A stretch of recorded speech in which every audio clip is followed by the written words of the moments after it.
Hello, this is Sanjay. Welcome to my Midnight Sun trivia video, complete with science and netrunner questions, as well as some scoops. The format of this video is we're going to have four trivia rounds, two science rounds with a multiple choice round and a free answer round, and two netrunner rounds with a multiple choice round and a free answer round. If you're watching this video, it means we already did our trivia stream. The winner of that trivia game on stream won the right to do the very first hot takes on some spoilers, some scoops that I have for the upcoming, soon to be released Midnight Sun Netrunner release.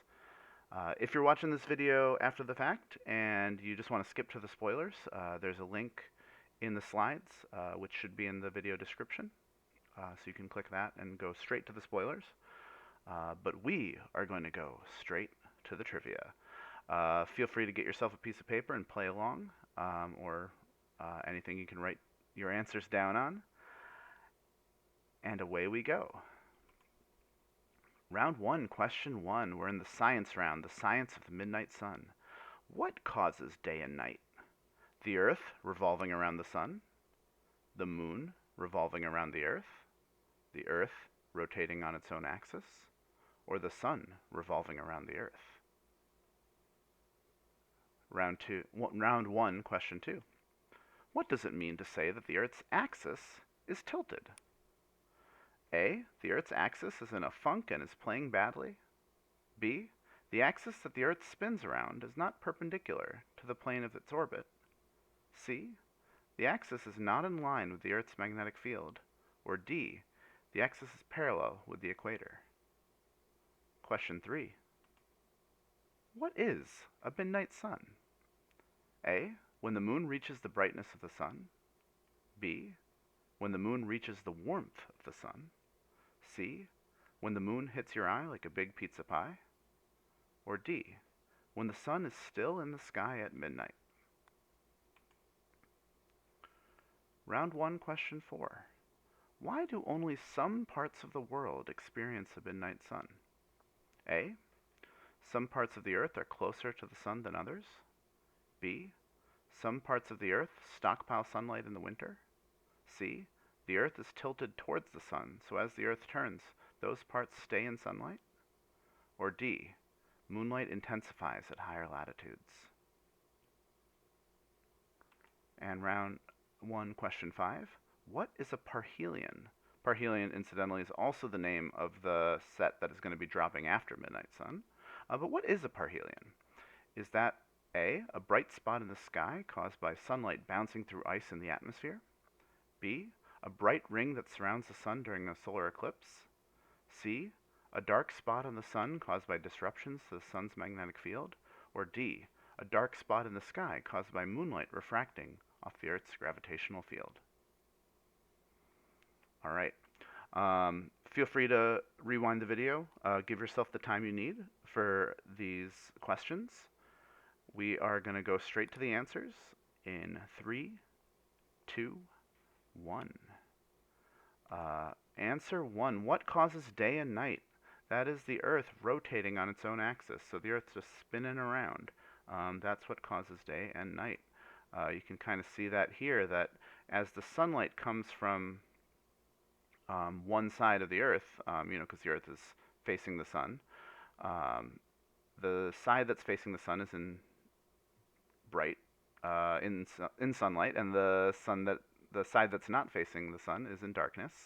And as the Earth spins around, parts of the Earth go into darkness, and parts of the Earth on the other side of the Earth that you can't see here are spinning into sunlight, and that is causing our sunrise in the back and our sunset in the front. And so that's what causes day and night. What does it mean to say that the Earth's axis is tilted? So the axis, of course, is the name for this line that the Earth is, the imaginary line that the Earth is spinning around. And to say that it's tilted means that it's not perpendicular to the plane of its orbit. So what that means is that as the Earth is going around the sun, and the sun is pointing sunlight at the Earth, it's not perfectly lined up with our equator. things are sort of at a tilt. This second picture is where we're at, pretty close to where we're at. And so it's not totally like balanced, if you can imagine that. So that's what it means to say it's tilted. Um, yeah. What is a midnight sun? Midnight sun is a name that we give for when the sun is still in the sky at midnight. So you, what that means is that you're going to get 24 hours of uninterrupted sunlight. And the question is, why do only some parts of the world experience a midnight sun? And that is because those parts of the world are tilted towards the sun so that as the Earth turns, those parts stay in sunlight. Now, to picture this, like if you imagine up here in, say, South America, this is spinning around and it goes into darkness and it's going to spin around again and it's going to come back and be in sunlight. And so they're getting days and nights. But if you look down here, in South America should come around here. Yeah, so they're having days and nights as predicted.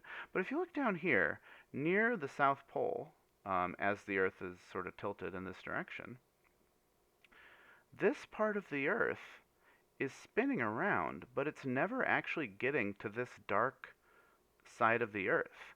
So they're just getting daylight the whole time.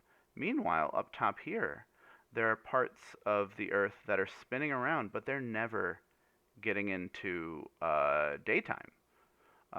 So these people are having a midnight sun, 24-hour daylight, and up here you got 24-hour night. And last question, what is a parhelion? And that is a bright spot in the sky caused by sunlight bouncing through ice in the atmosphere. Here we see the sun, and then because of ice in the atmosphere, you get this reflection of sunlight that looks beautiful. So that's a parhelion. That was the end of round one. How did you do? What is your score? Add them up. Give yourself a point for every correct answer. And let's move on to round two. This is the free answer round, so your answers are just going to be stuff you write down.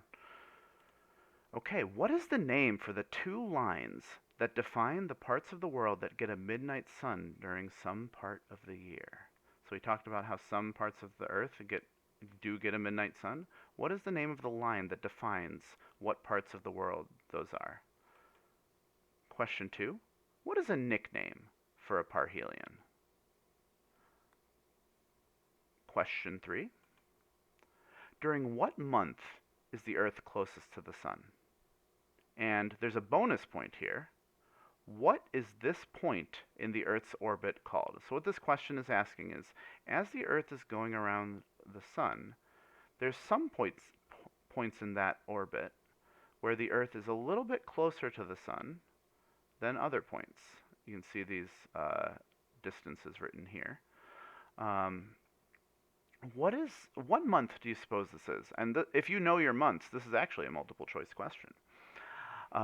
And a bonus point, what is this point in the Earth's orbit called?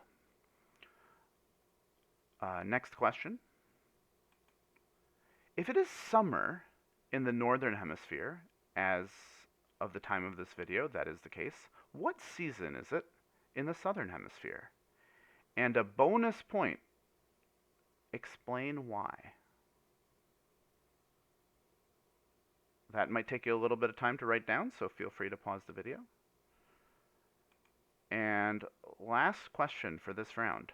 What planet in our solar system has an axial tilt, its axis is tilted, such that one side of it receives year-long sunlight and the other half receives year-long darkness? And for a bonus point, name another superlative about this planet. So this planet is in a situation where, because of the way its axis is tilted, most of the planet is getting just always sunlight. Because it's spinning, but it's not really changing its relationship to the sun. Weird planet. All right. Feel free to go back, pause please, to take the time you need for this round. And here come the answers in 3, 2, 1. All right, what is the name for the two lines that define the parts of the world that get a midnight sun during some part of the year? I was hopeful that this picture gave you a little clue that when we're talking about lines, we're actually talking about um, circular lines, these lines of latitude. And the specific lines we're looking for are the Arctic Circle and the Antarctic Circle. So those are the two circles that at some point of the year are tilted towards the sun such that even as the Earth is spinning around, they get perpetual sunlight. So here we see the Antarctic Circle would be getting perpetual sunlight, but when the Earth revolves around the sun and gets to the other side of the sun, the Arctic Circle would be sort of pointing towards the sun, and then it's spinning around, staying in sunlight and having 24-hour daylight. Um, that's actually the situation we're in right now. It's a good time to be releasing the set Midnight Sun. What is the nickname for a parhelion? That is a sundog, which is also the name, the handle of a character in the Midnight Sun lore. So that is a fun little tidbit. Answer 3. I love this question. It's my favorite question. Favorite science question on the quiz. What month is the Earth closest to the sun? The thing I love about this question is that, especially if you're in the northern hemisphere, your intuition might betray you because the closest we ever get to the sun is in January. Now you might be saying, what the heck? January, as a northern hemisphere person, is pretty cold for me. And actually, the farthest we ever get from the sun is July. Is this month. We get the farthest away from the sun. And July, for me, is a pretty warm time as a northern hemisphere denizen. The name for this time when we're closest to the sun sounds a little bit like parhelion, but is a different word, perihelion, when we're closest to the sun. And we're going to talk a little bit about why that is when we get to the next question. How come it is warmer when we're farther away from the sun than when we're closest to the sun? Now, the one part about that is that if you think about the relative change in distance, so we're really, really far away from the sun, and the change in distance away from the sun isn't much if you sort of divide, say, this distance, this change from this total distance. So it's not a big change in distance, but technically we are closer in January. But there's something else that actually determines when it's hottest, and that's what we're going to get into in answer 4. Because if it is summer in the northern hemisphere, we've alluded to this a few times. In the southern hemisphere, it is winter. During the northern hemisphere southern months, during the northern hemisphere summer months, in the southern hemisphere it is always winter, whenever it's summer here, and it is never Christmas. And so it's winter in the southern hemisphere, and the reason why is a little bit tricky, but it's because it has to do with whether the sunlight is hitting the Earth directly, or more directly, or less directly. So if you imagine right here in this top picture, if you look at this middle arrow that's representing the sun's light, it is hitting the Earth smack on.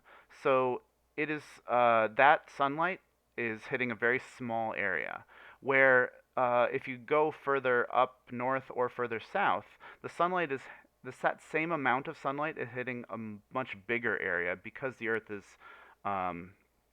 sort of tilted or curved, and so because it's curved, the sunlight's hitting a much bigger area. If this doesn't make sense but you're interested, I should have included an extra video, which, reach out to me, I'll send it to you, that helps illustrate this phenomenon even more. But basically, the more angled the Earth is where sunlight is hitting it, the more the sunlight gets spread out, and the colder it becomes. And so it's actually super important what angle the Earth is at relative to the sunlight coming and hitting it. And during your summer months, the Earth is tilted towards the sun so that the angles are all more direct, more closer to 90 degrees. And during your winter months, so in this rotating globe, it's going to be winter in the northern hemisphere. Uh, the sunlight is hitting at a really um, flat angle, so that sunlight gets super spread apart. And so if you look at the lower picture, in January, the southern hemisphere is tilted towards the sun, so they're going to have summer. It's going to be the hottest they ever get. Whereas in July, the northern hemisphere is tilted towards the sun, so it's going to be the hottest in July. And that difference in tilt is enough that it overcomes any difference in distance from the sun. There's other planets in the solar system where that distance from the sun is a bigger factor in when it's hotter and when it's colder. But for us, the distance from the sun is not really an important factor, and the tilt of the Earth is way more important.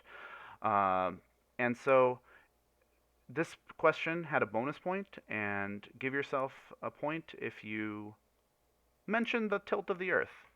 That's good enough.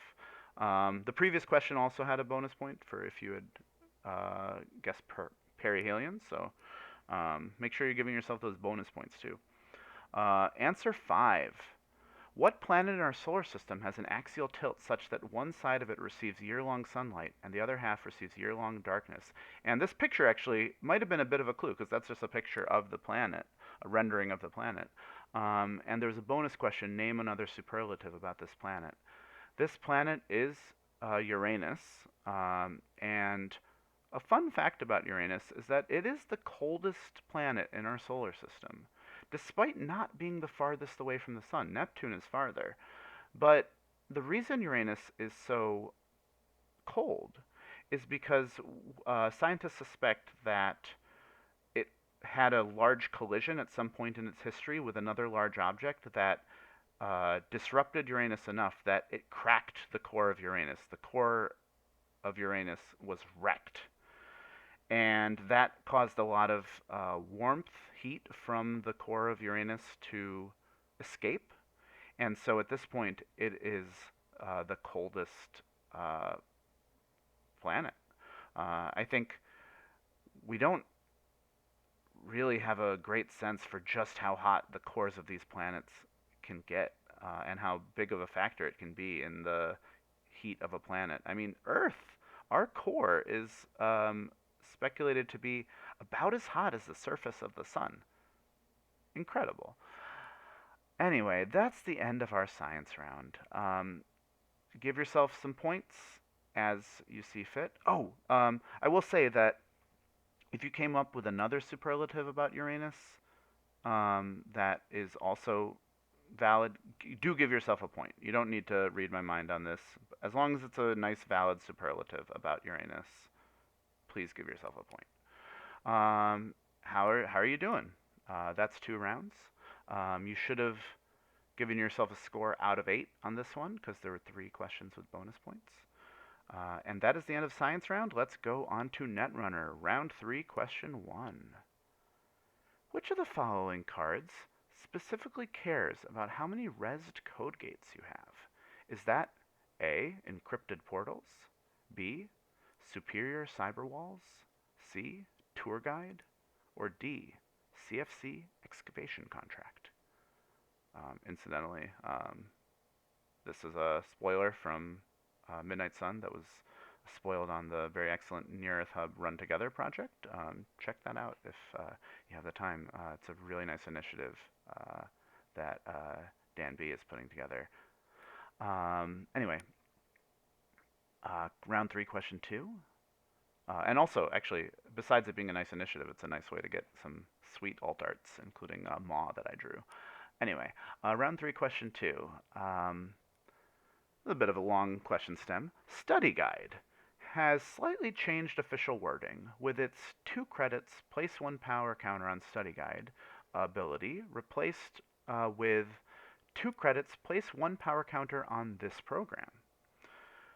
a minor change, but because of this change, Study Guide can now combo with which of these cards in a way it couldn't before. And your choices are A, Inversificator, B, Baba Yaga, C, Helium-3 Deposit, or D, Nasir Maidan, Cyber Explorer. Question 3. Which of these ice does not mention the ice subtype CodeGate in its rules text? And we're talking just rules text, not subtext. Or type line, you know what I mean. So the choices are A, Wendigo, B, Lichen, C, Changeling, or D, Chimera. And question 4. This is a picture question. Which of these cards has a card title that could function as an adjective? Take a look at these beautiful pictures that are sort of parts of a card. We have a sort of vehicle, red vehicle looking thing here, sort of person sneaking by, some scary cyber situation going on there. We have what looks like somebody going super fast, a lot of like a sort of highway maybe, with lights. I really like this art, incidentally. And we have a sort of curved metal hardware looking thing. Which of these cards is a card title that could function as an adjective?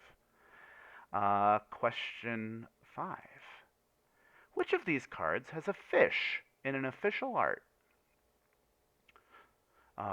Choices are A, Hot Pursuit, B, Cyberdeck Sandbox, C, Gabahali, or D, Red Herrings.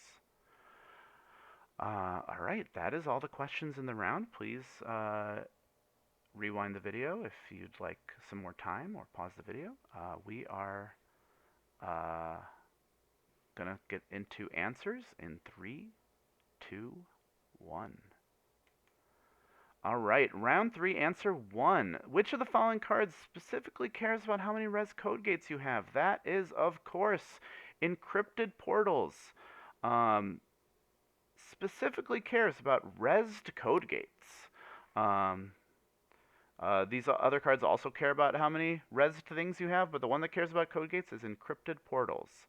I really like this card, for what it's worth. Nice Adam S. Doyle art, neat effect. Kind of a cool build around, if you were interested. Answer 2. Study Guide has slightly changed official wording. So it used to say place 1 power counter on Study Guide, but officially, with the errata, it says place 1 power counter on this program.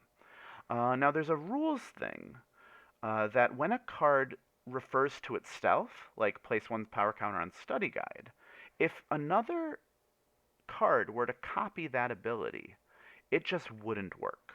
So if another card had the ability of Study Guide to say place 1 power counter on Study Guide, that ability just wouldn't do anything. However, if that card gained the ability place 1 power counter on this program, all of a sudden this combo works. And so, even though Study Guide rotated, Eternal Baba Yaga decks, get ready. Because you can now put power counters on your Baba Yaga for only 2 credits. You're welcome. Alright, which of these ice does not mention the ice subtype code gate in its rules text? And that ice is Changeling.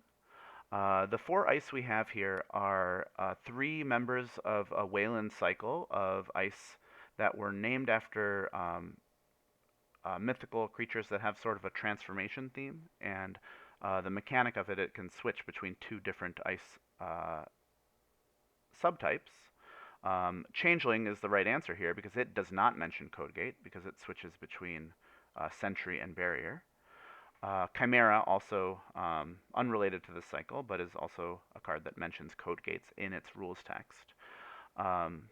I did want to do just a little bit of a diversion, even though we're in the Netrunner round. We're still learning. I sent this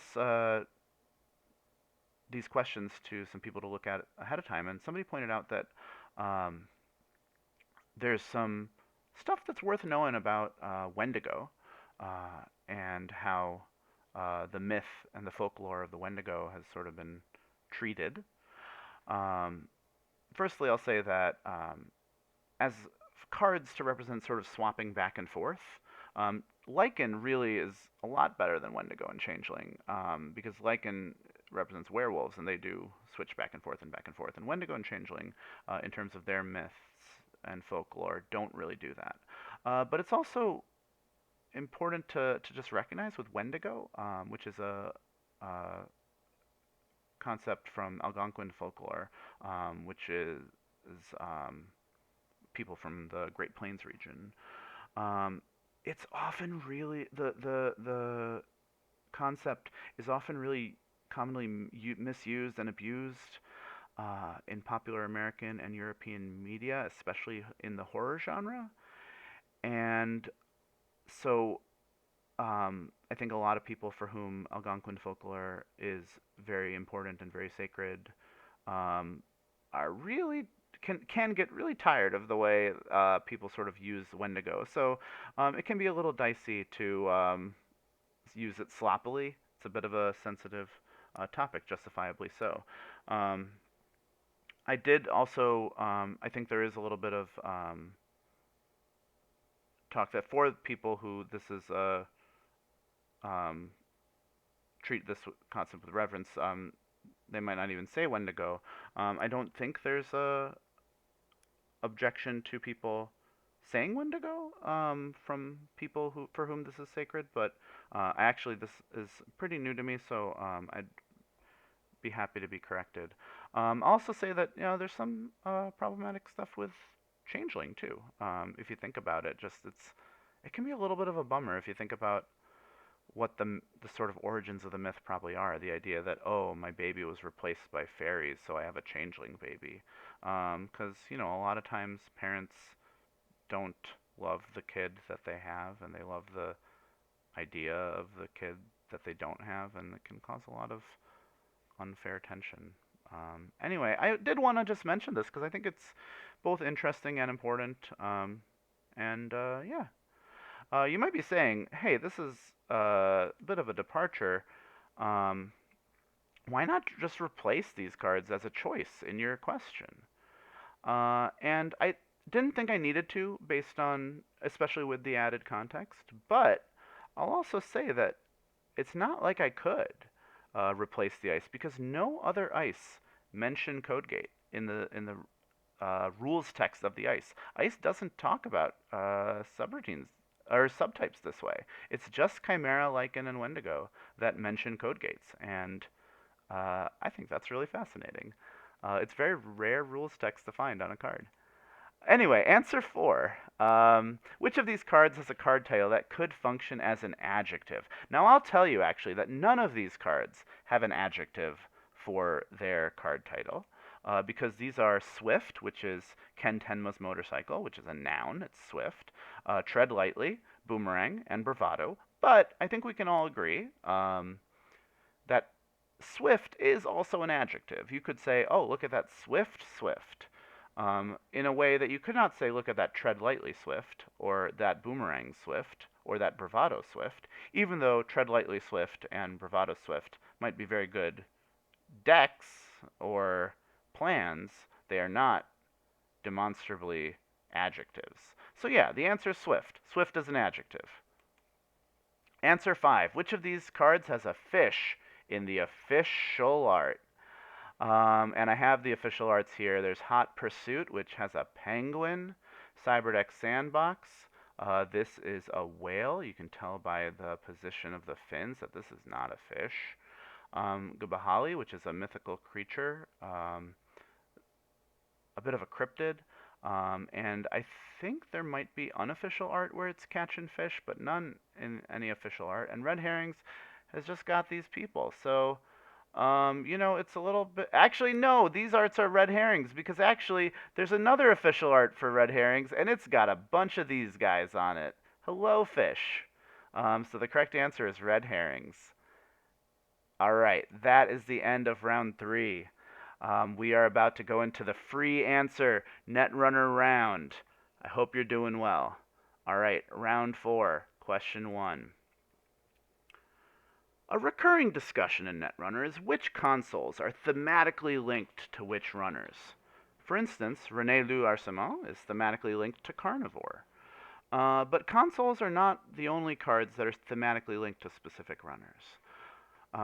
For 1 point, name two card pairs of a runner and their thematically linked decoder. So decoders, of course, programs that break code gate subroutines. Name two card pairs of a runner and their thematically linked decoder. So the correct answer would be 2 runners and 2 decoders. And for an additional point, name 2 additional pairs for a total of 4 pairs of runners and decoders. So 2 points on the line if you can name 4 pairs of runners and their thematically linked decoders. That might take you a second. Feel free to pause the video. I'm going to move on. Question 2.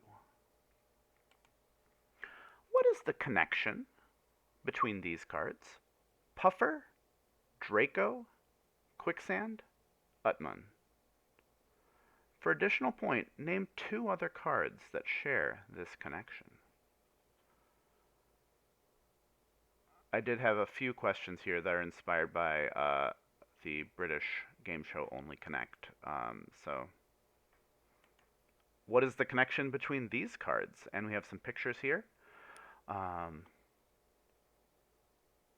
Take a look at them in all their glory. What cards are these, and what is the connection between them? And there's a bonus point for this question. For an additional point, name 2 other cards that share this connection. All right, question 4. What is the connection between these cards? And in this case, we have some slices of different cards. There is one where it is the slice reveals that it's an upgrade, a Sysop Unorthodox. There's an upgrade that says can host Bioroid Ice. Each piece is installed face down, ignoring all install costs. There is another one that says place 1 agenda counter on it for every 2 advancement tokens on it over 3. And then there's a 4th one that says subroutine, resolve a subroutine on another piece of res ice, subroutine and the run, and some flavor text that says, and seeking prey, he then took aim. What is the connection between these 4 cards? Question 5. This is the last question of the quiz. Midnight Sun is also the title of a book in Stephenie Meyer's Twilight universe. Which Netrunner card contains a reference to Stephenie Meyer's Twilight? For an additional point, what is the premise of Stephenie Meyer's Midnight Sun? All right. I would expect you might need a little bit of time to get your answers in. Feel free to use the pause button as you see fit. We're going to go forward into the future in 3, 2, 1. Round 4, answer 1. So I made a little list of decoders and their thematically linked runners. Here's my list. There's a little bit of wiggle room on it.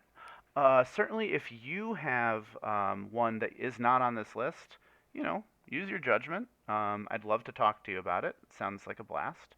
But I have Steve Cambridge, thematically linked to Abagnale. He has a whole cycle of con man breakers, Abagnale being one of them.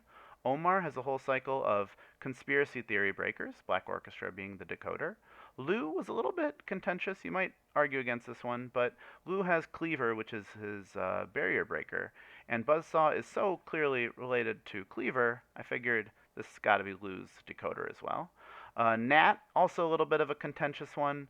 There's a strong mechanical link between Cradle and Nat. But also I thought, he's a little baby, so he's got a Cradle.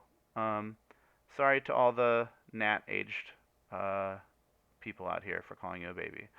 But yeah, I counted Cradle. Geist, of course, has the breaking and entering tools like Crowbar. Sunny, this is a little bit, you could argue against this one because GS Striker M1 is really just a company decoder. As a Sunny player, I hate it. So you could say that's not really Sunny's breaker, but you could definitely argue for it. So you'd certainly give yourself a point if you gave yourself this. Smoke has Houdini. Khan has Peregrine, her falcon. Haley has Study Guide. She's got a student theme. And Sable has Cat's Cradle, a new card in the Midnight Sun. Two new cards in the Midnight Sun expansion. It's maybe not obvious, but Sable has a really strong string theme. A lot of Sable's cards are like stringy. Not just because she's a violin player, but also just likes string works. You know what I mean? Anyway, I hope that doesn't mean anything besides what I mean. Anyway, if you have another answer, use your judgment in terms of giving yourself a point. If you had two correct ones, give yourself 1 point. If you got if you got four, give yourself 2 points.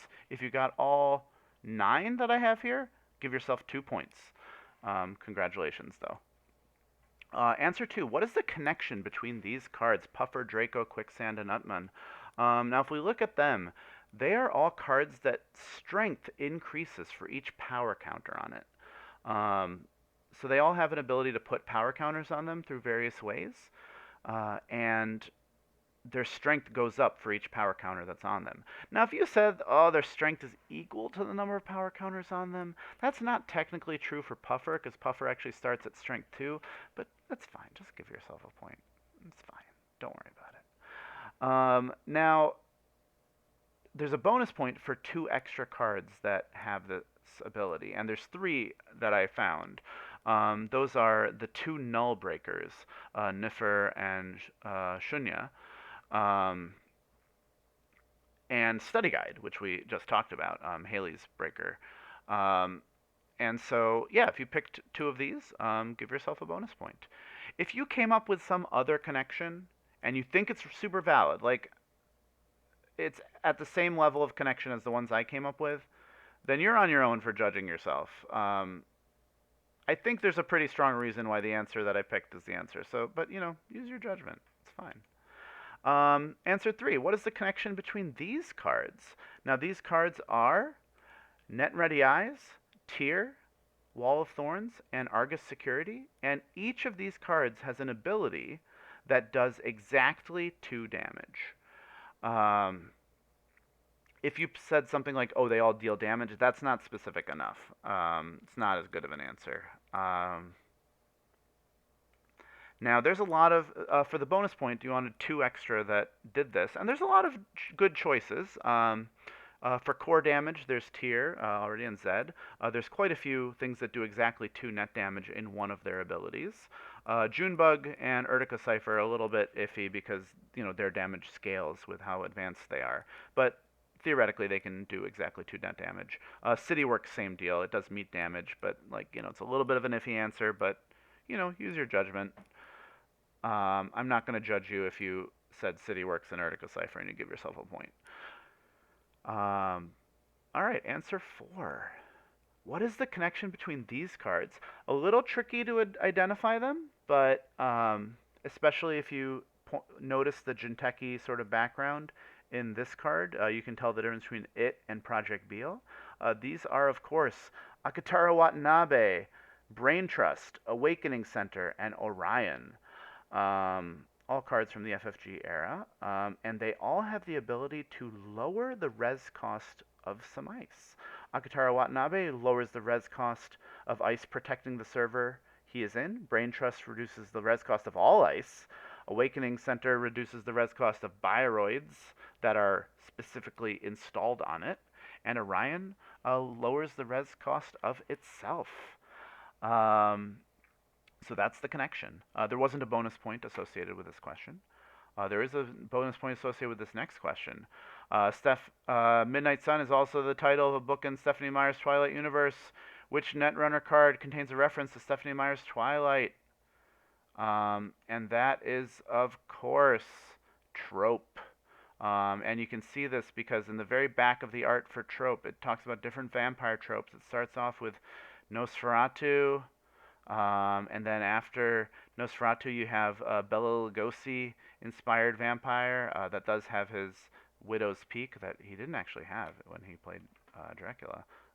That's kind of interesting to look into how that happened.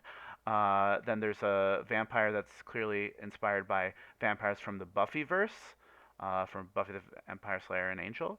And then the answer to this question comes from the next vampire, which is Edward Cullen. That's Robert Pattinson there.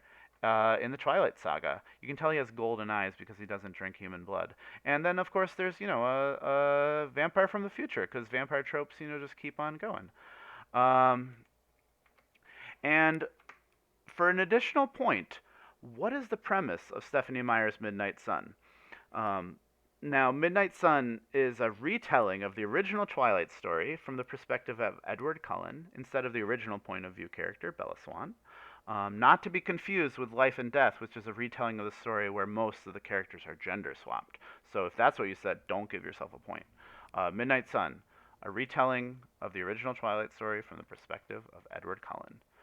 Um, there's a part in I haven't read Midnight Sun. I have read the original Twilight. There's a part where they just like Bella and Edward are like in biology class and they're just like identifying stages of mitosis and they're just like super into it. It's great. Anyway, that is the end of our quiz. Add up your scores. If you got any points, good job. I'm proud of you. Um, I'm borrowing a mechanic from a game Galaxy Trucker that says at the end of the game, if you got any money, you win. But if you want to find out who won more, add up your scores. That's the same for this. If you got points, you won. Congratulations. But who won the most? Um, Now, if, there's also a tiebreaker question, if you need it for your purposes. What is the combined total res cost of all startup legal Jinteki barriers? So that includes Ashes, the Ashes cycle, uprising and downfall, system gateway, system update, and that's it. Of current startup legal Jinteki barriers. What add up all those res costs? What's the combined res cost? That's a tiebreaker question. You can look that up on your own. All right. Now, if for the stream, the winner is going to do the very first in the wild hot take. So if you're watching this video, it's too late for you to have the first one, but you can make your own hot takes. But for that, we're going to need to see the cards. So here they are. The two cards I have to spoil are Hyperbaric and Ivik. Hyperbaric is a 3-cost, 1 mu program. It's an icebreaker decoder. Has the ability, when you install this program, place 1 power counter on it. It has the ability, this program gets +1 strength for each hosted power counter. It has the ability, interface for 1 credit, break 1 code gate subroutine, and the ability for 2 credits, place a power counter on this program. It costs 3 influence and is illustrated by the fantastic and amazing Cat Shen. Ivik, on the other hand, is a Jinteki barrier. It is an AP, anti-personnel, I think is what that acronym stands for. Barrier, yeah, ice. It is 5 strength, and it has the ability. I said it is 7 to res. Did I say that? Actually, the res cost of this ice is lowered by 1 for each res piece of code gate ice you have. And it has 2 subroutines that are do 2 net damage and end the run. The flavor text is keep off the grass. It's 2 influence and is illustrated by Jack Reeves. Those are my 2 cards. I'm actually going to be abdicating responsibility for hot takes on these cards to you because you earned it. So go take away. I do have just a little bit of extra background on these cards,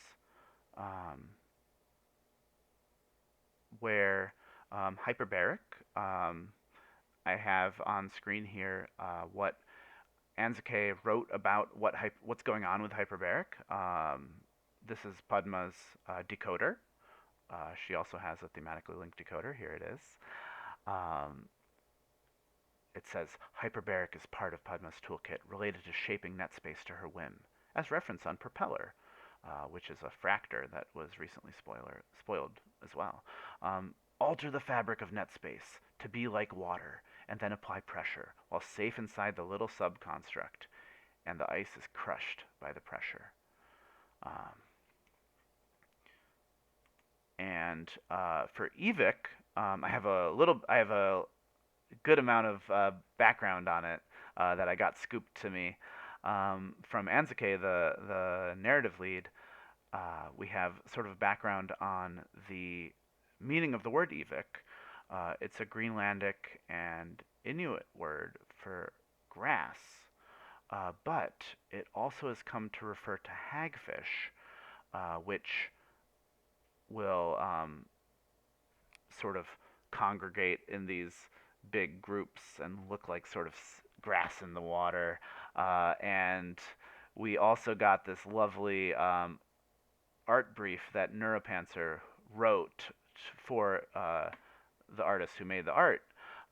This is just a section of it that Neuropanther was generous to share with me. I have the whole bit. Ask me if you want it. But this talks about what hagfish are, why they're on the card. Um, so it says, this piece depicts a swarm of hagfish, also known as slime eels. As their secondary moniker suggests, hagfish are very eel-like in appearance.